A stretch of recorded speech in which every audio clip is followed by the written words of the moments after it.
Ang hirap na masundan ng energy na yun. So, maraming salamat po sa lahat po ng dumalo dito po sa ating regional travel fair. Gising pa po ba kayo? Yan, sige. Parang piyesta lang tayo kanina. Tinalang po natin, gising pa po ba yung mga nandun sa likod? Hep, hep! Ayan, okay, gising pa po.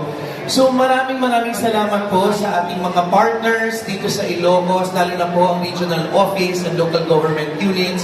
At syempre po ang ating iba't ibang educational institutions na nagdalo po sa ating regional travel fair. Kami po ang Tourism Promotions Board, kami po ang marketing arm ng Department of Tourism. So tinatanong po sa amin, bakit po namin ginagawa ang regional travel fair? Taon-taon po, iniikot po namin ang iba't ibang parte ng Pilipinas. We do 2 regional travel fairs a year. So, bakit nga pa natin ginagawa to? Unang-una po, kung meron po tayo gustong iwan sa inyong mensahe, meron po tayong 3 aral na mapupulot sa regional travel fair. Unang-una po, napakalaki po ng Pilipinas. The Philippines, despite what you see on the world map, is not a small country. Napakalawak ng Pilipinas. Geographically speaking, mas malaki po ang Pilipinas than North and South Korea combined. We are bigger than, geographically, the United Kingdom. Our population is 113 million, which is 1/3 of the United States. Napakalawak po ng ating bansa. We have 82 provinces at 7,641 islands. Para po sa mga nag-aral ng Hekasi noong panahon ng 90s, dati ang nabutan natin 7,107 lang. Ngayon nadagdagan na po. 7,641 islands. At dahil po sa laki ng Pilipinas, mahirap po maging banyaga sa sariling bansa. Kaya po namin ginagawa itong regional travel fair is for you to know. May 3 po tayong klaseng mga exhibitors dito po sa RTF. Meron po tayong representatives mula po sa inyong syudad mismo. Dito mismo sa Lawag, meron na po kayo dito sa San Nicolas. Andito po yung mga stakeholders nyo. Ang pangalawa po, ang mga katabi nyo, mga karating ng mga probinsya at iba pang mga isla. Because the reality is, wala tayo palagi pang panahon mag-ikot ng Pilipinas. Ang pinakamalapit natin pinupuntahan are those in our neighborhood. Kaya po pinapakilala natin ang inyong mga kapatid ng mga probinsya.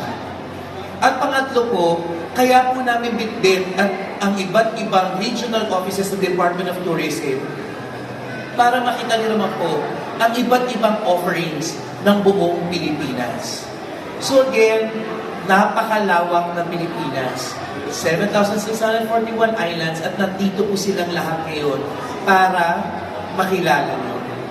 Ang pangalawa po na matututunan nyo dito sa Regional Travel Fair is that napakaganda ng Pilipinas. Maraming nagsasabi, mahirap mahalin ang Pilipinas. The reality is, it is not. We have 7,641 beautiful islands. Hindi po mahirap mahalin ang Pilipinas. Napakaganda po ng ating bansa. In fact, for 5 straight years, we have won in the World Travel Awards as the best dive destination. Last year, nanalo po tayo Best Beach Destination. At hindi lang po yan. Pag tinignan niyo po online, sa dami po ng awards na nahakot natin this year, marami po sa iba't ibang shows sa Thailand, sa Malaysia, sa Taiwan, sa Amerika at sa Europa, nananalo ang Pilipinas as Best Beach Destination, Best Dive Destination, Best Tourist Attraction, at pati na po ang ating mga ahensya winning Best National Tourism Organizations. So napakaganda po ng ating bansa. Matutunan po natin to alagaan at mahalin. The third po na matututunan nyo dito sa Regional Travel Fair is that hindi po kayo nag-iisa. alam po natin na kayo po ay, karamihan po ng ating audience ngayon ay mga mag-aaral. Pag hinarap po natin ang ating tourism industry, minsan po na mapaisip din tayo, ang hirap i-promote ng ating bansa, napakaraming pwedeng gawin. Hindi po kayo nag-iisa. Nandito po ang Tourism Promotions Board. Nandito po ang Department of Tourism.